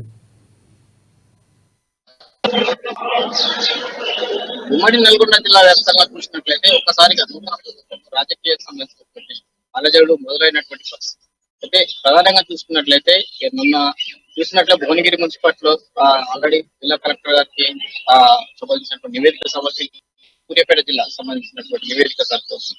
అంతకంటే ముందే జరిగినటువంటి నివేదిక కలెక్టర్ గారికి నల్గొండ మున్సిపాలిటీ సంబంధించిన కౌన్సిలర్లు అందజేయడం జరిగింది. సో ఓవరాల్ గా చూసుకున్నట్లయితే ఉమ్మడి నల్గొండ జిల్లా వ్యాప్తంగా బీఆర్ఎస్ కాంగ్రెస్ సంబంధించినటువంటి నియోజకవర్గాలలోని ఇప్పటికే మున్సిపల్ చైర్మన్ వైస్ చైర్మన్స్ కు సంబంధించిన ఎంపీపీలు ఇప్పటికే సూర్యాపేటకు సంబంధించిన జిల్లా కలెక్టర్ కు ఈ రోజు ఉదయమే వాళ్ళ ఎంపీపీ సంబంధించిన రాజీనామా చేయడం కూడా జరిగింది. దాంతో పాటు ఉమ్మడి నల్గొండ జిల్లా మున్సిపాలిటీలన్నీ చండూరు సంబంధించిన అయితేనేమి సంబంధించిన భువనగిరి సంబంధించిన ఆలేరు ఈ ఇప్పటికే సంబంధించినటువంటి నిజ నిర్ధారణ సంబంధించినటువంటి పెట్టాలని కూడా అధికారులకు ఎవరు కలెక్టర్ ఉంటారో ఎలక్షన్ అధికారి వాళ్ళు అప్పీల్ చేసుకున్నారు. దానికి సంబంధించి క్రమేపీ వస్తున్న క్రమంలో ఈ రోజు నల్గొండకు సంబంధించినటువంటి కాంగ్రెస్ పార్టీ అభ్యర్థులు బీఆర్ఎస్ అభ్యర్థులు 42 మంది కౌన్సిలర్లు ఉన్నారు. ఈ 42 మంది కౌన్సిలర్లు 41 మంది కౌన్సిలర్ హాజరైన పరిస్థితి. చైర్మన్ మందడి సైదిరెడ్డి కూడా ఉన్నటువంటి పరిస్థితి. అయితే ఓవరాల్ గా చూసుకున్నట్లయితే 42 మందిలోని పూర్తిగా ఓన్లీ 5 మంది మాత్రమే ఓటకు వినియోగించుకొని మిగతా సంబంధించినటువంటి ఏకగ్రీవంగా సంబంధించినటువంటి కాంగ్రెస్ పార్టీ అభ్యర్థికి ఇచ్చినట్టు కూడా జరిగింది. దీనికి సంబంధించి జిల్లా కలెక్టర్ సంబంధించిన నివేదికను కూడా రాష్ట్ర ఎలక్షన్ కమిషన్ కూడా పంపడం జరిగింది. అయితే ఓవరాల్ గా చూసుకున్నట్లయితే తెలంగాణ రాష్ట్రంలోని 9 సంవత్సరాలు పరిపాలించిన క్రమంలోనే నూతనంగా ఏర్పడేటువంటి కాంగ్రెస్ ప్రభుత్వం సంబంధించినటువంటి ప్రజాప్రతినిధులు అయితే ఇక్కడ ఉన్నటువంటి పరిపాలనా విభాగంలో మార్పులు జరుగుతున్న క్రమంలోనే ఈ కౌన్సిలర్స్ అయితే ఇక్కడ ఉన్నటువంటి చైర్మన్లు తిరిగి కాంగ్రెస్ పార్టీ యొక్క పరిపాలనకు సంబంధించినటువంటి మెరుగైన సేవలు ప్రజలకు అందుబాటులో ఉంటుందనే ఒక సంబంధించినటువంటి నమ్మకంతో తిరిగి తమ యొక్క పాలన సౌకర్యం వరకే మద్దతు చేస్తున్నాము. పూర్తి స్థాయిలోనే ఈ పార్టీకి సంబంధించినటువంటి అధికారంగా ఉన్నటువంటి కౌన్సిలర్లందరూ కూడా మెజార్టీగాను తీర్మానం చేయడం జరిగింది. ఇది నల్గొండ సంబంధించినటువంటి మున్సిపాలిటీ జరిగినటువంటి పరిస్థితి. మున్సిపాలిటీ సంబంధించినటువంటి నల్గొండ దాంట్లో గతంలో ఉన్నటువంటి వారి కాకుండా కాంగ్రెస్ పార్టీ కైవసం చేసుకుందన్నట్టు కూడా ఇప్పటికే జేసీ గారు సంబంధించిన ఎలక్షన్ అధికారిగా వారు కూడా పూర్తిగా చేయడం జరిగింది. అయితే ఓవరాల్ గా ఉమ్మడి నల్గొండలో చూసినట్లయితే రాజకీయ సంబంధించిన వేడి పార్లమెంట్ ఎన్నికలు రాబోతున్న క్రమంలోనే ముందస్తుగానే ఈ సంబంధించినటువంటి ఎక్కడైతే అవిశ్వాస తీర్మానాలు ఉన్నాయో ముందస్తుగానే నోటిఫికేషన్ జారీ చేశారు. ముందుగా ఎలక్షన్ కమిషన్ కు ఆదేశాలు కూడా జారీ చేయడం జరిగింది. ఇలాంటి క్రమంలో కూడా నల్గొండ జిల్లాలోని ఈ రోజు జరిగినటువంటి అవిశ్వాస తీర్మానం మున్సిపల్ చైర్మన్ అవిశ్వాస తీర్మానంలోని మందడి సైదిరెడ్డికి తక్కువ ఓట్లు రావడంతో మెజార్టీగా కాంగ్రెస్ పార్టీ అభ్యర్థిని వాళ్ళు మెజార్టీగా తీర్మానం చేసినట్టు కూడా తెలుస్తుంది. దీనికి సంబంధించి ఎలక్షన్ ఆఫీసర్ కూడా నివేదిక పంపారు. ఇది 2-3 రోజులలో చైర్మన్ సంబంధించినటువంటి అధికారికంగా రాబోతుంది. అప్పటిదాకా ఉన్నటువంటి చైర్మన్ వైస్ చైర్మన్ నే ఇన్ఛార్జ్ గా ఉన్నటువంటి పరిస్థితి. ఇది ఓవరాల్ గా నల్గొండ జిల్లాలో జరుగుతున్నటువంటి పరిస్థితి, నల్గొండ టౌన్ లో మున్సిపాలిటీలో జరిగినటువంటి పరిస్థితి. ఓవరాల్ నల్గొండ జిల్లా చూసినట్లయితే ఈ రాజకీయాలకు సంబంధించినట్టు చూసిన గత పాలకులు 9 సంవత్సరాలు రైట్ శ్రీనివాస్, అంటే అవిశ్వాసం నెగ్గిన నేపథ్యంలో కాంగ్రెస్ పార్టీ మున్సిపల్ చైర్మన్గా నూతనంగా ఎవరిని నియమించే అవకాశం కనిపిస్తుంది? ఎన్నిక ఎప్పుడుండే అవకాశం కనిపిస్తుంది చైర్మన్ ఎంపిక? ఓవరాల్ గా చూసినట్లయితే చైర్మన్ సంబంధించి ఇక్కడ మంత్రి కీలకంగా చూసినట్లయితే మంత్రి కోమారెడ్డి వెంకరెడ్డి గారు గతంలో అనేక అభివృద్ధి కార్యక్రమాలు చేశారు. దాంతో పాటు ఇప్పుడు మంత్రిగా ఉన్నారు, రాష్ట్ర మంత్రిగా ఉన్నారు. జిల్లా హెడ్ క్వార్టర్ లో నల్గొండకు సంబంధించిన నియోజకవర్గం నుంచి ఎమ్మెల్యేగా ప్రాతినిధ్యం వహిస్తున్నటువంటి పరిస్థితి. ఈ ప్రాంతాన్ని డెవలప్ చేయడం కొరకు ప్రధానంగా మున్సిపాలిటీ చూసినట్లయితే 42 వార్డులకు గాను పూర్తిగాను అభివృద్ధి అండర్ డ్రైనేజ్ పనులు అయితేనే గతంలో సంబంధించినటువంటి వాటర్, కృష్ణ వాటర్ ఏదైతే నాగార్జున సాగర్ నుంచి వస్తున్నటువంటి కృష్ణ వాటర్ అయితే దీనికి సంబంధించినటువంటి పూర్తి స్థాయిలో ఇక్కడ జనాభా సంబంధించినటువంటి నివాసాలు ఎక్కువైనాయి. పూర్తిగా మనకు సమస్యలను పరిష్కరించడం కొరకు మనం ఉన్నటువంటి యాక్షన్ ప్లాన్ తీసుకొని చేయాలనేదే మంత్రి గారి యొక్క ఆదేశాలు జారీ చేసే క్రమంలోనే ఇక్కడ మున్సిపల్ చైర్మన్ కానీ వైస్ చైర్మన్ కానీ ఎన్నిక కూడా జరగడం జరిగింది. దీంతో పాటు ఇక్కడ ఉన్నటువంటి అభివృద్ధి, గతంలో మంత్రిగా ఉన్నటువంటి కోమారెడ్డి వెంకరెడ్డి 4 దఫాలుగా ఇక్కడ ఎమ్మెల్యేగా గెలిచినా కూడా అభివృద్ధి ఏదైతే నల్గొండకు సంబంధించిన టౌన్ సంబంధించి చూసినట్లయితే ఈ పానగల్కి సంబంధించిన రిజర్వాయర్ నుంచి కూడా పూర్తిగా ఎక్కడైతే ఇతర ప్రాంతాల నుంచి ఇక్కడ నివాసం ఉన్నటువంటి వారికి పూర్తిగా వాటర్ ఫెసిలిటీకి సంబంధించిన కృష్ణా వాటర్ ని ప్రతి ఇంటికి ఇవ్వాలనే ఉద్దేశంతో పూర్తిగా అండర్ డ్రైనేజీ సంబంధించి కానీ వాటర్ సప్లై పూర్తిగా ఏర్పాటు కూడా జరిగింది. మంత్రి నూతన ప్రభుత్వంలో మంత్రిగా రావడం కూడా అతని ఆదేశాల మేరకు ఇప్పుడు ఇక్కడ ఆల్రెడీ ఈ మున్సిపల్ సంబంధించిన చైర్మన్ కూడా ఇక్కడ నియామకానికి సంబంధించి పూర్తిగా అన్ని సద్వినియోగంగా జరిగినట్లు కూడా తెలుస్తుంది. అయితే ఓవరాల్ గా చూసుకున్నట్లయితే ఇక్కడ బూరు శ్రీనివాస్ రెడ్డి గతంలో కౌన్సిలర్ గా ఉన్నారు. సంబంధించినటువంటి వైస్ చైర్మన్ సంబంధించినటువంటి వాళ్ళు ఉన్నారు కూడా. బూరు శ్రీనివాస్ రెడ్డి చైర్మన్ అయ్యే అవకాశం ఉన్నట్లుగా స్పష్టంగా ఇక్కడ కౌన్సిలర్లు అందరూ చెప్తున్నారు. అబ్బగొండ రమేష్ గతంలో వైస్ చైర్మన్ ఉన్నారు, ఇప్పుడు వైస్ చైర్మన్ గా ఉంటున్నారు. గతంలో ఈ రాజకీయ పరిణామాల్లో జరుగుతున్న క్రమంలో కాంగ్రెస్ నుంచి గెలిచినటువంటి పరిస్థితి. అబ్బగొండ రమేష్ వైస్ చైర్మన్ గా ఉన్నారు. చైర్మన్ గా ఏదైతే ఉన్నారో శ్రీనివాస్ రెడ్డి మన బాధ్యతలు చేపట్టనున్నారు. మంత్రి గారు ఆదేశించినట్టు ప్రకారం ఇక్కడ కౌన్సిలర్ ఈ రోజు సమావేశమైనటువంటి పరిస్థితి. ఇది నల్గొండ మున్సిపాలిటీలో ఉన్నటువంటి పరిస్థితి. Thanks for updates Srinivas. Next మనం ఖమ్మం వెళ్దాం. అక్కడ మా ప్రతినిధి ఉపేంద్ర మనకి అందుబాటులో ఉన్నారు. ప్రధానంగా ఖమ్మం జిల్లాలో ధాన్యం కొనుగోలులో నిర్లక్ష్యం కనిపిస్తూ ఉంది. స్పష్టమైనటువంటి అధికారుల మధ్య ఇక సమన్వయ లోపం పూర్తి స్థాయిలో మనకు కనిపిస్తుంది. జిల్లాలో తొలుత 5 లక్షల మెట్రిక్ టన్నుల ధాన్యం దిగుబడి వస్తుందని అంచనా వేశారు. తర్వాత 3.50 లక్షలు మెట్రిక్ టన్నులు వచ్చినటువంటి పరిస్థితి. అకాల వర్షాలతో పంట దెబ్బతిన్నటువంటి పరిస్థితి. దీంతో పూర్తి స్థాయిలో రైతులు ఇబ్బంది పడుతున్నారు. కేవలం 163 కేంద్రాల్లోనే మాత్రమే ధాన్యం కొనుగోలు చేస్తున్నటువంటి పరిస్థితి కనిపిస్తుంది. ఇక దీనికి సంబంధించి పూర్తి అప్డేట్స్ చెప్పండి ఉపేంద్ర. రాజశేఖర్, ఖమ్మం జిల్లాకు సంబంధించి పౌర సరఫరాల శాఖకు చేసినటువంటి సమన్వయ లోపం ఫలితంగా, నిర్లక్ష్యం ఫలితంగా ఈ రోజు పూర్తి స్థాయిలో రైతులు తీవ్రమైన ఇబ్బందులు పడతా ఉన్నారు. దాదాపు 5 లక్షల మెట్రిక్ టన్నులకు సంబంధించినటువంటి ఏదైతే ఖమ్మం జిల్లా నుంచి వస్తుంది అనుకున్నటువంటి ధాన్యం ఏదైతే ఉందో అది 3.5 లక్షలకు పరిమితం అవుతుందని చెప్పేసి రెండోసారి అంచనా వేసి 231 కేంద్రాలలో ధాన్యం కొనుగోలు చేయాలని చెప్పేసి అని పౌర సరఫరాల శాఖ ఆ రకమైనటువంటి కార్యాచరణ రూపొందించింది. కానీ పౌర సరఫరాల శాఖ నిర్లక్ష్య ఫలితంగా చేసినటువంటి ఏదైతే నిర్ణయం ఉందో ఆ నిర్ణయంతో ధాన్యం కొనుగోలుకు సంబంధించి ప్రస్తుతం అంశనడక నడుస్తుందని కూడా స్పష్టంగా చెప్పుకోవచ్చు. అయితే ఇటీవల కాలంలో జరిగినటువంటి జిల్లా కలెక్టర్స్ ఏదైతే ఈ అధికారులతో నిర్వహించినటువంటి సమీక్ష సమావేశం ఉందో సమీక్ష సమావేశంలో వేగంగా ధాన్యం కొనుగోలు కార్యక్రమం చేపట్టాలని చెప్పినటువంటి నేపథ్యంలో కొన్ని చోట్ల ఆ రకమైన స్పందన లేకపోవడంతో రైతులు గందరగోళ పడతా ఉన్నారు. దాదాపు బహిరంగ మార్కెట్ లో ఉన్న రేటుకి ప్రభుత్వ అధికారులు కొనే రేటుకి తీవ్రస్థాయినటువంటి వేరియేషన్ ఉన్నటువంటి నేపథ్యంలో రైతులందరూ కూడా ప్రైవేట్ వైపు మొగ్గు చూపుతా ఉన్నారు. అయితే 231 కేంద్రాలలో ఏదైతే ధాన్యం కొనుగోలు చేయాలని చెప్పేసి అని చేపట్టేటువంటి కార్యాచరణ ఏదో ఉందో అది 163 కేంద్రాల్లో ధాన్యం కొనుగోలు కార్యక్రమం చేపట్టి అది కాస్త 110 కేంద్రాలను ప్రస్తుతం అది తీసేసి కేవలం 53 కేంద్రాలలో మాత్రమే ప్రస్తుతం ధాన్యం కొనుగోలు కార్యక్రమం కొనసాగిస్తా ఉంది. అయితే ఆ అధికారుల అంచనా మొదటి నుంచి కూడా ఎందుకు తడబడ్డో తెలియదు, కానీ మొదటి నుంచి కూడా అధికారుల యొక్క సమన్వయ లోపం ఫలితంగా ప్రస్తుతం అది 7,02,600 పైగా ఈరోజు మెట్రిక్ టన్నుల యొక్క ధాన్యాన్ని ప్రభుత్వ అధికారులు కొనుగోలు చేసినటువంటి నేపథ్యం కనబడుతూ ఉంది. అయితే ఇక్కడ ఏం జరిగింది, ఏం జరగబోతుంది అనేటువంటిది కూడా ప్రధానంగా రైతుల్లో వాటి అధికారులు ప్రధానంగా ప్రశ్నార్థకంగా మారినటువంటి ప్రశ్న ఏంటంటే రైస్ మిల్లర్లకు సంబంధించినటువంటి వారి నుంచి వస్తున్నటువంటి ఏదైతే ధాన్యం ఉందో ఆ ధాన్యాన్ని అధికారులు మూడు శాఖలకు చెందినటువంటి అధికారులు, డిఆర్డిఏకి సంబంధించినటువంటి అధికారులు కావచ్చు, అటు పిఏసిఎస్ అధికారులకు సంబంధించినట్లు కావచ్చు, డిసిఎంఏ చెందినటువంటి అధికారులు కావచ్చు, వీళ్ళందరి యొక్క అధికారుల లోపాల ఫలితంగా అది శాఖల యొక్క సమన్వయ లోపం ఫలితంగా ఖమ్మం జిల్లాలో ధాన్యం కొనుగోలు అనేటువంటిది కూడా ప్రస్తుతం గందరగోళం నెలకొంది.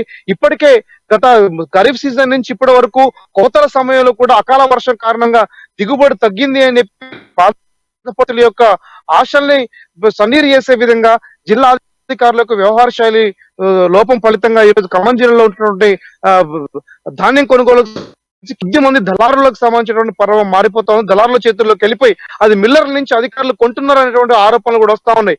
ఏదైతే అధికారులు సేకరించి మిల్లర్లకు ఇవ్వాల్సినటువంటి ఏదైతే ధాన్యం ఉందో ఆ ధాన్యం కాస్త రివర్స్ గా చేసి ధాన్యం కొనుగోలు చేసి ప్రభుత్వ ఆదాయానికి కావచ్చు, ప్రభుత్వం యొక్క అవసరాలకు కావచ్చు, ధాన్యానికి సంబంధించినటువంటి అంశాలలో ప్రభుత్వం అధికారుల యొక్క నిర్లక్ష్యం ఫలితంగా నష్టం తీసుకొస్తుందని కూడా స్పష్టంగా చెప్పుకోవచ్చు.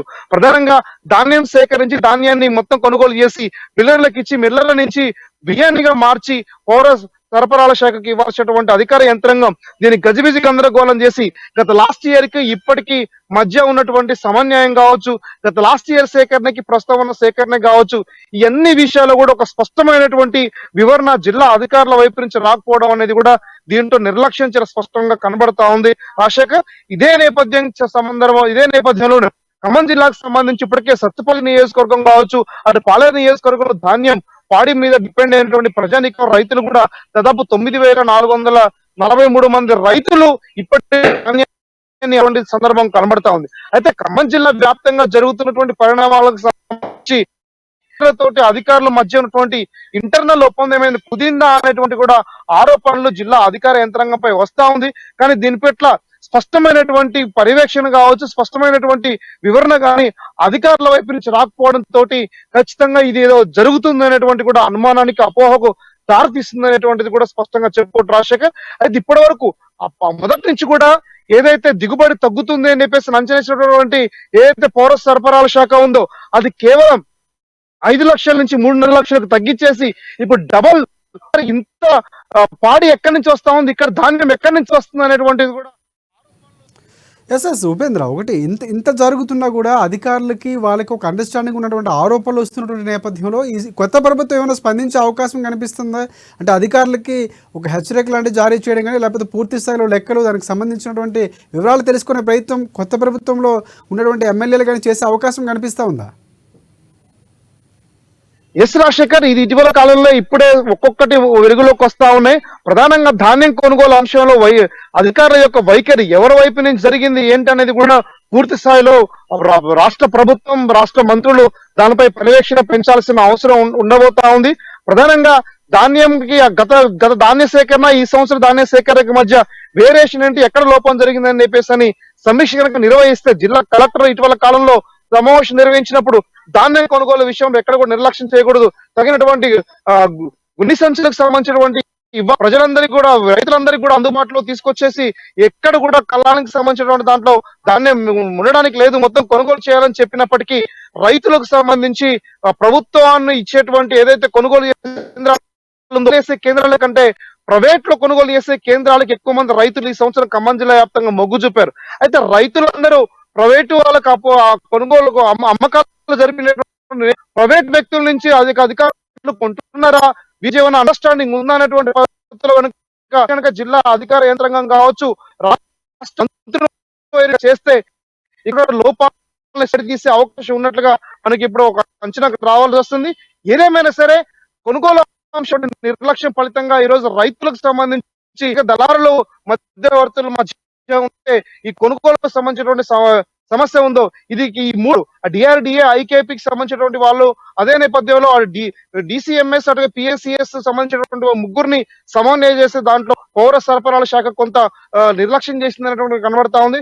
దీని ఫలితంగానే రైతులకు సంబంధించినటువంటి ధాన్యాన్ని కొనుగోలు అంచనా సంబంధించినటువంటి దాంట్లో ఫెయిల్యూర్ అయ్యారు. ప్రస్తుతం అది కాస్త సమన్వయం చేస్తే రానున్నటువంటి రోజుల్లో కూడా ఇంకా రైతుల వద్ద నుంచి ధాన్యం కనుక కొనుగోలు చేస్తే రానున్నటువంటి రోజుల్లో పీడిఎస్ రైస్ కి చాలా అందుబాటులో ఉండేటువంటి అవకాశం ఉన్నట్టుగా ఇప్పుడు కొద్దిమంది విశ్లేషకులు అంచనా వేస్తా ఉన్నారు. Rajasekhar, thanks for updates Upendra. Next మనం కరీంనగర్ వెళ్దాం. అక్కడ మా ప్రతినిధి శ్రీకాంత్ మనకి అందుబాటులో ఉన్నారు. ప్రధానంగా కరీంనగర్ ప్రజావాణిలో ఓ వ్యాపారి హల్చల్ చేసినటువంటి పరిస్థితి కనిపిస్తూ ఉంది. మద్యం దుకాణాలపై కలెక్టరేట్లో ఓ వ్యాపారి ఆగ్రహం వ్యక్తం చేస్తూ దరఖాస్తు చేసుకున్నారు.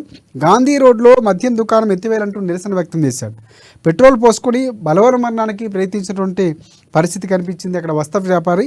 ఇక గత ప్రభుత్వ హయాంలో మద్యం దుకాణాలు విరివిగా అనుమతులు ఉన్నాయి. ఖజానా నింపుకోవడమే లక్ష్యంగా మద్యం దుకాణాలు ఉన్నటువంటి పరిస్థితి. తాజాగా వచ్చినటువంటి కాంగ్రెస్ ప్రభుత్వం మద్యం దుకాణాలు తగ్గిస్తామని చెప్పినటువంటి పరిస్థితి, డ్రగ్స్పై కూడా ప్రత్యేకంగా దృష్టి పెట్టింది. సో ఇక్కడ ఈ వినతి అనేది ఇప్పుడు కొంత ఆసక్తికరంగా మారినటువంటి పరిస్థితి కనిపిస్తుంది. అక్కడ ఉన్నటువంటి పూర్తి సమాచారం ఏంటి చెప్పండి శ్రీకాంత్. ఏదైతే గత ప్రభుత్వం బీఆర్ఎస్ పార్టీ ఏదైతే 3 నెలల ముందుగానే కూడా మద్యం దుకాణాలకు సంబంధించి కూడా టెండర్లు పిలిచడం ఆ విషయం తెలిసింది. అయితే ఆ మద్యం సంవత్సరం పాలసీకి ముగుస్తున్న తరుణంలో 3 నెలల ముందుగానే కూడా, అయితే ఎలక్షన్లకు ముందుగా కూడా ఖజానా నింపుకునేందుకు గాను గత ప్రభుత్వం ప్రయత్నించిందని కూడా చెప్పవచ్చు. అయితే మద్యం దుకాణాలకు విచ్చలవిడిగా కూడా అనుమతులు ఇస్తూ, అంటే దాదాపు దుకాణాల కంటే కూడా రెట్టింపు సంఖ్యలో కూడా మద్యం దుకాణాలకు కేటాయిస్తూ ఇటు బెల్ట్ షాపులకు కూడా విచ్చలవిడిగా మద్యం లభించేలా కూడా అమ్మకాలు కొనసాగుతున్నాయని చెప్పవచ్చు. అయితే దీంట్లో భాగంగా సామాన్య ప్రజలతో పాటు కొంతమంది వ్యాపారస్తులు కూడా తీవ్రంగా ఇబ్బంది పడుతున్న పరిస్థితి. అయితే పుట్టగొడుగుల్లా వెలుస్తున్న మద్యం దుకాణాల వల్ల ఏదైతే మద్యం సేవించిన తర్వాత అక్కడ కొంత గందరగోళ పరిస్థితులు నెలకొంటాయి. మద్యం ప్రియులు కొంచెం హల్చల్ చేస్తూ ఉంటారు కాబట్టి ఆ ప్రాంతంలో కొంత ఏదైతే సమస్య ఉంటుందో ఆ సమస్య పట్ల స్పందించాలంటూ కూడా ఈ రోజు ప్రజాభవనిలో ఫిర్యాదు చేసేందుకు ఒక వస్త్ర వ్యాపారి పట్టణంలో దాదాపు మహిళలకు సంబంధించి పెద్ద ఎత్తున కూడా వస్త్ర సముదాయాలు ఉంటాయి అక్కడ. అంటే దాదాపుగా ఒక ప్రత్యేక మార్కెట్ గా హైదరాబాద్ లోని బేగం బజార్ ఎట్లాగా ఉంటుందో అలా ఒక ప్రత్యేకంగా ఒక మహిళలకు సంబంధించి వస్త్రాలకు సంబంధించి ఒక మార్కెట్ కూడా ఇదైతే గాంధీ రోడ్ లో చెప్పవచ్చు. అయితే నిత్యం వేల సంఖ్యలో కూడా మహిళలు, చిన్నారులు, ఏదైతే యువతులు వీళ్ళంతా కూడా వస్త్ర సముదాయాలలో కూడా షాపింగ్ నిమిత్తం ఆ ప్రాంతానికి చేరుకుంటారు. అయితే ప్రధానంగా అక్కడ ఉన్న గాంధీ రోడ్ లో ఉన్న ఏదైతే మద్యం షాప్ కు సంబంధించి మద్యం బాబులు అంటే కొన్ని ఇబ్బందులు గురి చేస్తున్నారంటూ కూడా ఏదైతే అక్కడ ఒక వస్త్ర వ్యాపారి అశోక్ అనే వస్త్ర వ్యాపారి ఈ రోజు స్థానిక కలెక్టరేట్ లో ఫిర్యాదు చేయడానికి వచ్చి పెట్రోల్ పోసుకొని కూడా బలవన్మరణానికి పాల్పడతాడు. అంటే తన వ్యాపారం సరిగా సాగట్లేదు, ఈ మద్యం దుకాణం వల్ల కూడా తాను నష్టపోతున్నాను, తనకు చావే శరణ్యం అంటూ కూడా ఒక హల్చల్ చేసిన పరిస్థితి. వెంటనే తేరుకున్న స్థానికులు ఏదైతే బ్లూకోట్ సిబ్బందికి సమాచారం అందించిన అనంతరం ఆ బ్లూకోట్ సిబ్బంది వంట పోలీస్ స్టేషన్ కి తీసుకున్నారంటే తాను స్పష్టంగా కూడా ఒకటే చెప్తున్నాడు, ఏదైతే ఈ ప్రాంతంలో ఉన్న ఆ మద్యం దుకాణాన్ని అక్కడి నుంచి తరలించాలంటూ కూడా, ఎందుకంటే ఈ ప్రాంతంలో తన వ్యాపారం పూర్తిగా దెబ్బతింటుంది, ఈ మద్యం ప్రియులు చేసే హల్చల్ వల్ల తనకు తీవ్ర నష్టం వాటిల్లుతుందంటూ కూడా కొన్ని ఏళ్లుగా కూడా తను ఈ వ్యాపారం నిర్వహిస్తున్నాను. కానీ ఇటీవల ఏదైతే ఈ మద్యం దుకాణం ఓపెన్ చేయడం వల్ల తనకు తీవ్ర నష్టం పడింది. తాను తన కుటుంబం ఆత్మహత్య చేసుకునేందుకు ఏదైతే ఆ రకంగా కూడా తను నష్టపోతున్నానంటూ కూడా ప్రజావాణిలో ఫిర్యాదు చేయడానికి కూడా ఈ అశోక్ అనే వ్యక్తి వచ్చిన పరిస్థితి. అంటే దీన్ని బట్టి సమస్య అంటే చెప్పడానికి కాస్తంతున్నా కానీ సమస్య తీవ్రత మాత్రం అశోక్ ఆ బాధను చూస్తుంటే పూర్తిగా స్పష్టమవుతుందని కూడా చెప్పవచ్చు. అయితే గత బీఆర్ఎస్ ప్రభుత్వంలో ఇష్టం వచ్చినట్టుగా కూడా మద్యంకి సంబంధించి మద్యం దుకాణాలకు లైసెన్సులు జారీ చేస్తూ కూడా రాష్ట్ర వ్యాప్తంగా కూడా కేవలం ఖజానా నింపుకోవడం మాత్రమే ఒక లక్ష్యంగా కూడా ఇష్టానుసారంగా అంటే కొన్ని నిబంధనలు ఎస్ఎస్ ప్రధానంగా శ్రీకాంత్ కొన్ని నిబంధనలు ఖచ్చితంగా పాటించాలి. గత ప్రభుత్వంలో ఎక్కడ అంటే జనావాసాలకి కానీ లేకపోతే పాఠశాలలు కానీ దేవాలయాలు ఇలాంటి స్థలాలు ఉన్నప్పుడు దూరంగా ఉండాలి, ఖచ్చితంగా అనుమతి తీసుకొని వారికి ఎవరికి ఇబ్బంది లేదనుకుంటేనే పెట్టుకోవాల్సిన పరిస్థితి. సో ఇక్కడ కనిపిస్తే ఒక్క వ్యాపారికి సంబంధించినటువంటి సమస్య కాదు, దాదాపుగా ఇక్కడ ఉన్న చుట్టుపక్కల కూడా అదే సమస్య ఫేస్ చేసి ఉంటారు. కానీ ఇక్కడ ఒక వ్యక్తి చెప్పడంతో ఇప్పుడు ప్రజావాణిలో బయటకు వచ్చినటువంటి పరిస్థితి. సో ఇప్పుడు అధికారులు ఎలాంటి జవాబు ఇచ్చారు, ఆయనకి అక్కడి నుంచి మార్చే అవకాశం ఏమైనా కనిపిస్తూ ఉందా, ఎలాంటి వివరణ ఇచ్చారు?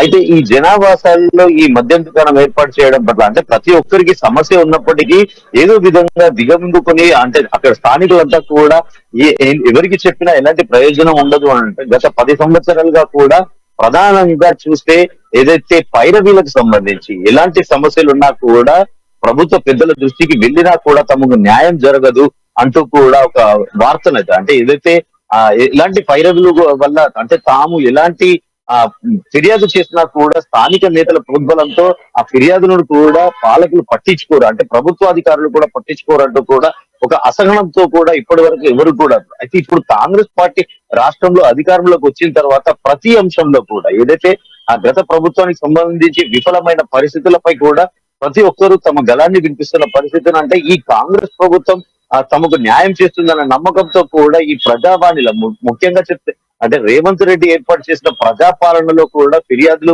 పూర్తి స్థాయిలో పెద్ద ఎత్తున ఏదైతే కబ్జాలకు సంబంధించి ఇతరత్ర సమస్యలు రాష్ట్ర వ్యాప్తంగా కూడా వేలల్లో లక్షల్లో కూడా ఫిర్యాదులు అందుతున్న పరిస్థితి. అంటే ఇదైతే గత 10 సంవత్సరాలుగా అధికారంలో ఉన్న బీఆర్ఎస్ పార్టీ స్థానిక నేతల ఆగడాలపై కూడా పెద్ద ఎత్తున ఫిర్యాదులు వస్తుండడంతో ఇప్పుడు వచ్చిన కాంగ్రెస్ పార్టీ తమను బాధ అర్థం చేసుకుంటుంది, తమ సమస్య పరిష్కరిస్తుందంటూ కూడా అధికారులకు ఏదైతే ప్రజావాణిలో ఫిర్యాదుల బిల్లు అయితే లేకపోతుందని కూడా చెప్పవచ్చు. అయితే ఈ రోజు ఈ ప్రజావాణిలో ఫిర్యాదు చేయడానికి వచ్చిన అశోక్ అనే వ్యక్తి ఫిర్యాదు చేసిన అనంతరం తాను ఖచ్చితంగా ఈ సమస్య పరిష్కరించకుంటే తనకు చావే శరణ్యం అంటూ కూడా దానికి సంబంధించి అధికారులు కూడా తనని పోలీస్ స్టేషన్ కు తరలించి ఏదైతే హామీ ఇచ్చే ప్రయత్నం అయితే చేస్తున్నారో అందుకు సంబంధించి చర్యలు ఎలా తీసుకుంటారో కూడా వేచి చూడాలి. రాష్ట్రం thanks for updates Srikanth. Next మనం వరంగల్ వెళ్దాం. వరంగల్ మా ప్రతినిధి స్వామి మనకు అందుబాటులో ఉన్నారు. సో వరంగల్కి సంబంధించి ఇసుక తరలించే వాహనాలపై అధికారులకు మంత్రి సీతక్క ఆదేశాలు జారీ చేశారు. ఇక గోదావరి నుంచి ఇసుక తరలించే వాహనాలు నియంత్రించాలని ఆదేశాలు జారీ చేశారు. ఇక్కడ ఏదైతే మేడారం జాతర దృష్ట్యా ఇసుక లారీల ప్రమాదం జరిగే అవకాశం ఉందని ఆమె ముందస్తుగానే దానికి సంబంధించి చర్యలు తీసుకోవడం అధికారులు ఆదేశించినటువంటి పరిస్థితి. సో దీనికి సంబంధించి పూర్తి అప్డేట్స్ ఏంటి చెప్పండి స్వామి. వచ్చే నెల నుంచి ప్రపంచంలో అతిపెద్ద జాతర అయిన సమ్మక్క సారక్క మేడారం జాతర ఫిబ్రవరి 21వ తారీఖు నుంచి కూడా మేడారం మహా జాతర ప్రారంభం కానున్న నేపథ్యంలో మంత్రి సీతక్క ఇవాళ ఆదేశాలు జారీ చేసిన నేపథ్యం అయితే కనపడుతుంది. వరంగల్ నుంచి ఉమ్మడి వరంగల్ జిల్లా వ్యాప్తంగా ఇసుక క్వారీల నుంచి కూడా ఈ లారీలు పోతా ఉండు రాకపోకలతో అంతరాయం రోడ్డుకు అంతరాయం కలుగుతున్న నేపథ్యం అయితే కనపడుతుందని చెప్పుకోవచ్చు. ఈ అంతరాయం ద్వారా మొత్తానికి రోడ్లైతే గుంతలమయమై కూడా ఇవాళ ప్రమాదాలకు ఎక్కువ గురవుతున్న నేపథ్యం కనపడుతుందని చెప్పుకోవచ్చు. ప్రస్తుతానికైతే ములుగు నుంచి కూడా ఏటు నాగారం మంగాపేట ఇటు భూపాలపల్లి ఏరియాలలో కూడా గుంతలమయమై రోడ్లు అయితే చాలా ప్రమాదాలు అయితే జరుగుతున్న నేపథ్యం అయితే కనపడుతుంది. ఇప్పటికీ దీనికి పూర్తిగా కారణం ఇసుక లారీల ద్వారానే కూడా ఆ రోడ్ అంతా కూడా నేషనల్ హైవే రోడ్ అంతా కూడా ఇవాళ గుంతలమయం కావడంతో కూడా ప్రమాదాలు ఎక్కువ జరుగుతున్నాయి. కాబట్టి 22 అంటే మేడారం జాతరకు కూడా ఇతర రాష్ట్రాల నుంచి అంటే ఛత్తీస్గఢ్ మహారాష్ట్ర నుంచి మొత్తానికైతే అక్కడికి రానున్న నేపథ్యం అంటే జాతరకైతే రానున్న నేపథ్యం అయితే కనపడుతుందని చెప్పుకోవచ్చు. ప్రస్తుతానికైతే ఇప్పుడు ములుగు జిల్లాకు అంటే ఉమ్మడి వరంగల్ జిల్లా వ్యాప్తంగా కూడా ఇక్కడికి ఇసుక లారీలను కూడా నియంత్రించి కూడా ఇసుక లారీలతో పాటు కూడా వాటిని నియంత్రించి కూడా మొత్తానికి కట్టుదిట్ట చర్యలు అయితే తీసుకోవాలని చెప్తున్న పరిస్థితి కనపడుతుంది. ఇప్పటికే ఆదేశాలు అయితే మాత్రము మంత్రి సీతక్క ఐటీడీ అధికారులతో పాటు కూడా ఇక్కడ ములుగు జిల్లాకు సంబంధించిన అధికారులు అయితే ఆదేశాలు జారీ చేసిన నేపథ్యం అయితే కనపడుతుందని చెప్పుకోవచ్చు. ప్రస్తుతానికైతే మనము ఇసుక లారీ అంటే ఇసుక లారీల వద్ద ప్రస్తుతానికి ఉన్నాము. ఇక్కడ ఇసుక లారీల రాకపోకలు అయితే ఈ మేడారం వరకు కూడా కొన్ని అంతరాయంగా మేడారం మహాజాతర అయిపోయేంత వరకు కూడా అంతరాయంగా కలుగుతుందని చెప్పి నేపథ్యంలో కూడా మంత్రి సీతక్క ప్రస్తుతానికైతే అధికారులకైతే మొత్తం అధికారులకు ఆదేశాలు జారీ చేసి కూడా వీటిని నియంత్రించాలని చెప్పి కూడా అధికారులను జారీ చేసిన పరిస్థితి అయితే కనపడుతుంది. మేడారం జాతరలోని కూడా పనులన్నీ అయితే చకచక జరగాలి. ఎవరైనా అలసత్యం వహించినట్టయితే అధికారులు ఇంటికే పంపించాల్సి వస్తుందని చెప్తున్న పరిస్థితి కనపడుతుందని చెప్పుకోవచ్చు. ఇప్పుడు ములుగు జిల్లాకు సంబంధించిన ఏటు నాగారం కావచ్చు, ఐటీడీ అధికారులు కావచ్చు, ఇక్కడ తాడువాయి సంబంధించిన రెవెన్యూ అధికారులు కావచ్చు, ప్రస్తుతానికైతే అక్కడ మేడారం సమ్మక్క సారక్క పనులైతే అంటే అక్కడ మేడారంలో పనులైతే జాతరకు సంబంధించిన 75 కోట్ల నిధుల వెచ్చించి కూడా ఆ పనులు నిర్మాణం చేస్తున్న పరిస్థితి కనపడుతుంది. ఆ పనుల నిమిత్తం కూడా మొత్తానికి అంటే సమ్మక్క సారక్క జాతర పనులన్నీ చకచక జరగాలి, మొత్తం త్వరలో పూర్తి చేయాలి. ఎవరైనా అలసత్వం వహిస్తే మాత్రం అధికారులను ఇంటికి పంపిస్తామని చెప్తున్న పరిస్థితి కనబడుతుంది. ఇవి ఓవరాల్ గా సమ్మక్క సారలక్క మేడారం మహాజాతరకు సంబంధించి మాత్రమైతే ఇసుక క్వారీలతో పాటు కూడా ఇసుక లారీలను కూడా నియంత్రించాలని చెప్పి కూడా అధికారులే కావచ్చు, ఐటీడీ అధికారులే కావచ్చు, వరంగల్ జిల్లా అధికారులతో పాటు కూడా ములుగు జిల్లా కలెక్టర్లు కూడా. రైట్, ఇది ఇవాళ రిపోర్టర్స్ టైం. రేపటి రిపోర్టర్స్ టైంలో మళ్ళీ కలుసుకుందాం. అంతవరకు చూస్తూనే ఉండండి అమ్మా న్యూస్, నిజం కోసం జనం కోసం.